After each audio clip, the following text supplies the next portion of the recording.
Sementara itu, Ketua Umum PSSI Erick Thohir buka suara soal pemain yang akan diturunkan dalam ASEAN Championship 2024. Erick bilang masih ada pemain senior yang dapat memperkuat skuad Garuda ASEAN Championship 2024. Erick menginginkan U22 yang dikerahkan di ASEAN Championship 2024 untuk memberi kesempatan pada pemain muda. Namun Erick menyerahkan keputusan untuk menentukan siapa sosok pemain yang akan dipilih tetap diberikan pada pelatih timnas Indonesia Sinteyong.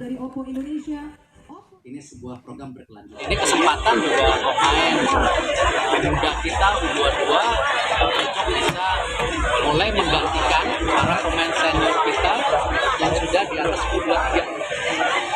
Memang di situ masih ada beberapa nama pemain senior seperti ya saya nggak bisa bilang senior, cuma pemain setengah senior. Arhan, ya itu silakan aja. Saya sih inginnya pemain U22 yang dipanggil semuanya U22 ya, supaya kita mempersiapkan buat SEA Games. Tapi kan kembali kan